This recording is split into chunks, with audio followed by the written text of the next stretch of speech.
Every empire believes it is different. Every ruling class tells itself that it has learned from the mistakes of the past, that its power is too organized, too advanced, too sophisticated to collapse the way older civilizations did. The Romans believed that too. For centuries, they watched weaker kingdoms rise and fall while their own eagles marched from Britain to Egypt. To Roman senators and soldiers, the idea of the empire simply disintegrating would have sounded absurd. Yet that is exactly what happened, slowly at first, then with terrifying speed. The fall of the Roman Empire did not begin with barbarians at the gate. It began with quiet, almost invisible changes inside the system itself. Taxes adjusted here, coin purity reduced there, a small compromise of principle in one province, a temporary emergency power in another. No single change looked fatal in the moment.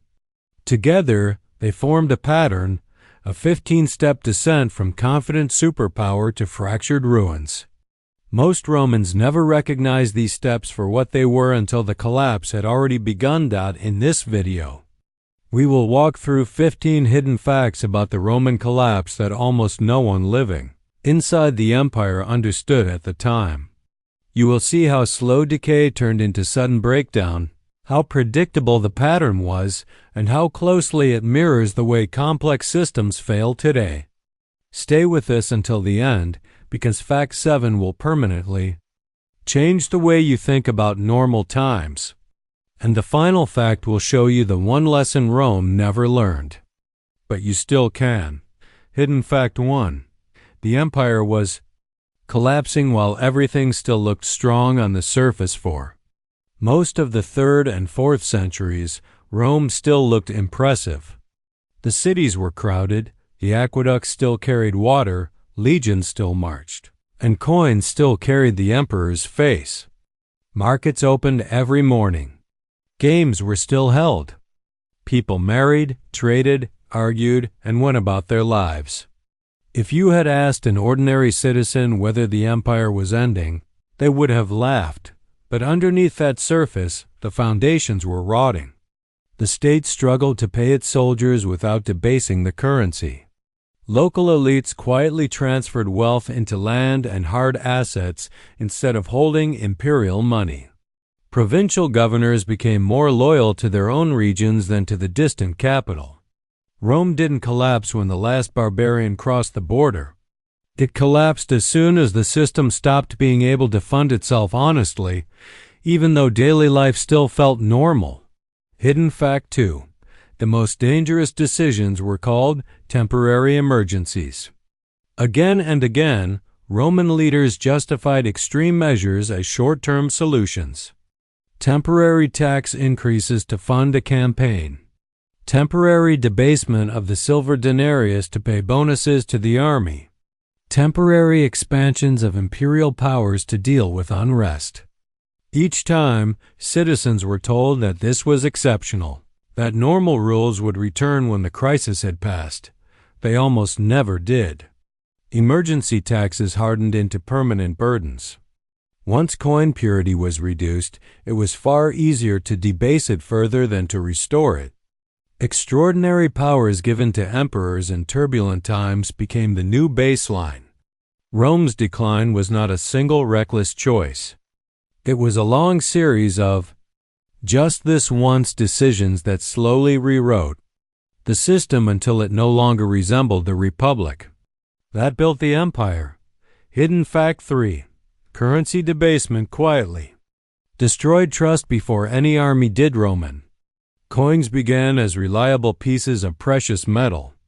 A denarius under Augustus was about 95% silver. Over the next 2 centuries, the silver content was cut again and again, until many coins were mostly base metal with a thin coating. To finance wars and buy loyalty, emperors simply issued more coins with less silver in each one. On paper, the treasury looked full.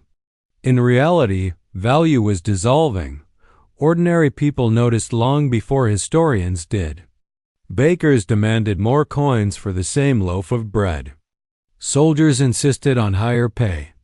Merchants weighed coins instead of accepting their face value. As confidence in the money faded, so did confidence in the state behind it. Trade slowed. Taxes became harder to collect in real terms.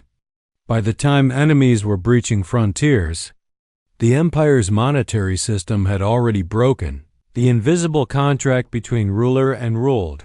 Hidden. Fact 4. Tax pressure crushed the middle while sparing the extremes. Military costs rose and honest tax revenues stagnated. Roman authorities turned the screws on the people they could still reach: small landowners, craftsmen, and town merchants. Wealthy elites found ways to shield property, secure exemptions, or buy influence. The poorest had nothing left to take. It was the productive middle, farmers who owned modest plots, artisans, local traders, who absorbed the pressure. Over time, many of these citizens simply gave up. They abandoned land they could no longer afford to hold. They fled to large estates, becoming dependent laborers instead of independent owners. The official tax base shrank even as effective tax rates rose. The more the state tried to squeeze, the more real economic vitality slipped through its fingers. Rome did not just lose territory. It lost the class of people who quietly keep any society functioning. Hidden fact. 5. The army slowly stopped serving the state and began owning it in the early empire. The army was an instrument of the state. Legions took orders from a central authority and existed to protect the frontiers. By the 3rd century, the relationship had inverted. Emperors depended on the loyalty of troops who expected generous pay and gifts. Commanders realized that anyone with enough soldiers behind him could declare himself Caesar. The result was a brutal cycle of military coups. Emperors rose and fell in rapid succession, installed and removed by rival army factions. Each new ruler had to buy loyalty with higher pay or fresh privileges, which demanded more money from an already strained system. The army remained strong on paper, but its energy was increasingly spent fighting for control of the throne, rather than defending the borders that justified its existence. Hidden fact 6. Outsourcing defense invited. The very collapse it was supposed to preventing its prime. Rome relied on its own citizens and long-term professional soldiers for defense. As manpower grew scarce and internal politics worsened, emperors turned to foreign tribes to fill the ranks. Germanic warriors were hired as federated allies, settled inside imperial borders in exchange for military service. On parchment, this solved a recruitment problem. In practice, it planted armed, semi-autonomous nations inside the empire itself. When pay was late or promises were broken, these federated groups answered not to the Senate or the emperor, but to their own chieftains. The famous sack of Rome in 410 was led by Alaric, a former Roman federate commander who had once fought on the empire's side. What looked like clever outsourcing was really the slow import of forces that owed only conditional loyalty to the very system they were meant to protect. Hidden fact 7. The real turning point was psychological. Not military. There is no single battle where Rome obviously fell. Instead, there was a quieter moment when people stopped believing that the imperial system would recover. Frontier defeats had happened before. Civil wars were nothing new. What changed in the late empire was the mood. The sense of inevitability shifted. Local communities stopped assuming that Rome would always send help, always restore order, always regain lost ground. You can see this in how quickly cities surrendered when threatened, in how often local leaders made private deals with invading groups, and in how many Roman citizens joined or cooperated with former enemies. Once belief in the empire's future dissolved, the walls might as well have been made of paper. Collapse accelerates the moment people decide that saving their own family or region matters more than saving the system. Hidden fact 8. Elites lived in denial long after ordinary People saw the cracks. Roman literary sources written by senators and scholars often sound confident and cultured even in late periods. They discuss law, rhetoric, and philosophy. They complain about fashions, morals, and politics. They rarely admit that the system itself is structurally failing. To them, Rome remains the center of the civilized world. The idea that it might stop existing feels unthinkable, yet archaeological evidence tells a harsher story. In once prosperous towns, public buildings went unrepaired. Bath complexes and amphitheaters fell out of use. Trade goods from distant regions became rare. Coins were hoarded instead of circulated. Ordinary people adjusted to scarcity long before the educated elite accepted what it meant. The minds in charge of the empire were the last to realize that the empire they imagined no longer matched the one outside their windows. Hidden fact 9. The bureaucracy grew more complex as the state grew weaker. As problems multiplied, Rome did not simplify. It layered on offices, regulations, and edicts. New officials were appointed to oversee tax collection, grain shipments, military supplies, and civic order. Laws attempted to freeze professions in place, legally binding people to their jobs so that vital roles would remain filled. The system tried to control more and more aspects of daily life from the top, but complexity does not equal strength. Each new regulation required enforcement that the state could not consistently provide. Each additional official drew salary and status from a shrinking pool of real productivity. The more the government tried to micromanage its citizens, the more it revealed that it lacked the flexibility and trust that had once made Roman administration efficient. A maze of rules could not substitute for genuine stability. Hidden fact 10. Cultural confidence eroded long before outsiders took the blame. Many simplified stories about Rome's fall blame barbarians or new religions. The reality is less dramatic and more uncomfortable. For generations before the Western Empire collapsed, Roman writers themselves complained of cynicism, corruption, and loss of virtue among their own class. Public service became a burden to be dodged rather than an honor to be sought. Corruption was not an occasional scandal, but an expected cost of doing business. This internal rot made every external pressure more dangerous. When values like duty, restraint, and sacrifice disappear from the ruling culture, no law can easily recreate them. Rome's enemies did not inject decay into a healthy system. They exploited weaknesses that centuries of moral exhaustion had already created. Hidden fact 11. The empire split in two to survive, and that survival carried its own risks, facing repeated crises. Roman leadership divided rule between East and West. On one level, this made sense. The empire was vast. Regional capitals in Milan, Ravenna, and Constantinople allowed faster response to local threats. For a time, the eastern half did in fact stabilize and outlive the western provinces by almost 1,000 years, but the split also meant resources and attention were divided. Western territories lost access to some of the wealth and manpower of the East. Rivalries between courts emerged. When the West faced compounding invasions and internal collapse in the 5th century, the East calculated where its interests truly lay, and often chose not to spend blood and treasure to rescue old Latin lands. What looked like smart restructuring from above felt like abandonment on the ground. Hidden fact 12. Collapse was regional and uneven. Not a single overnight event, the image of a sudden fall of Rome hides how uneven the process really was.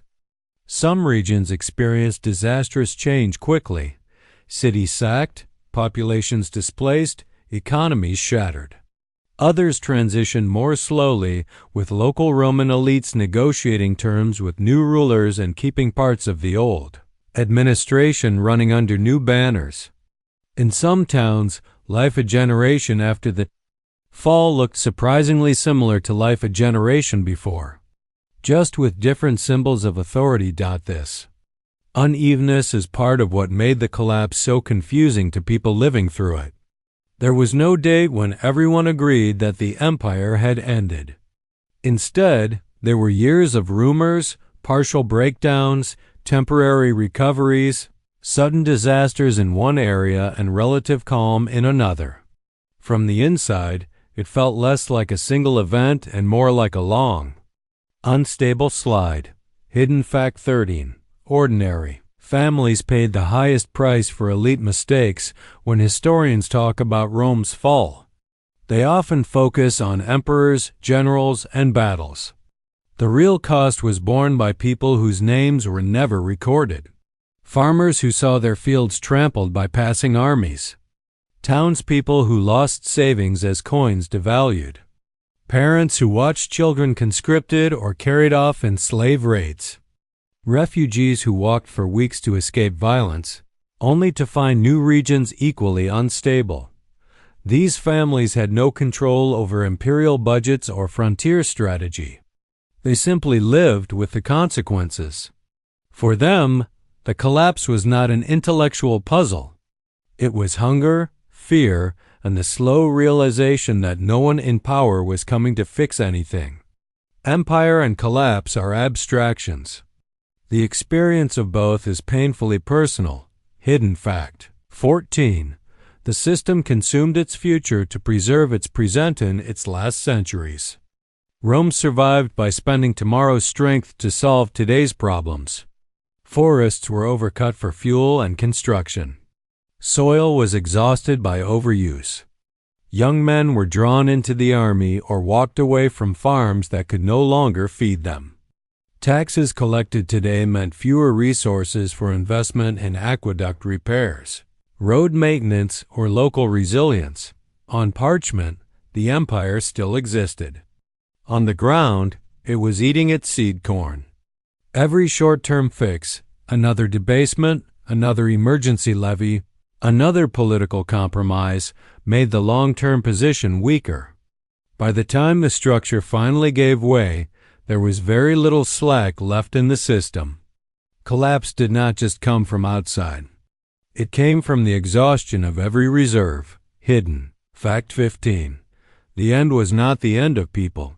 It was the end of a story they believed. When we say the Roman Empire fell, it sounds like a civilization vanished. It did not. The people remained. Towns did not all evaporate. Roads, walls, and churches still stood.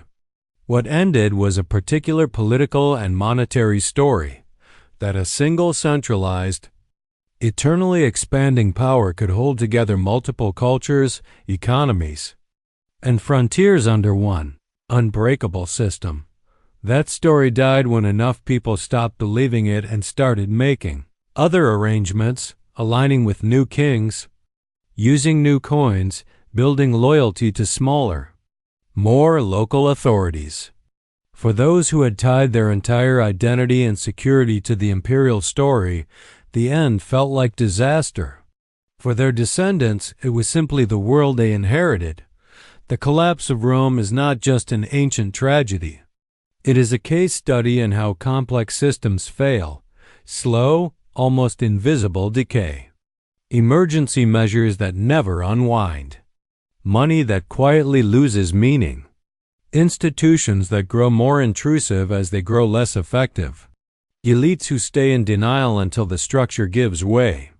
Ordinary people who carry the weight. History does not repeat in detail, but it does repeat in pattern. The lesson from Rome is simple and unforgiving. No empire is exempt from arithmetic, from human nature, or from the consequences of its own choices. Collapse is not a lightning strike. It is a long, predictable slide that only looks sudden to those who were not paying attention. Rome did not understand that until it was too late. You do not have that excuse.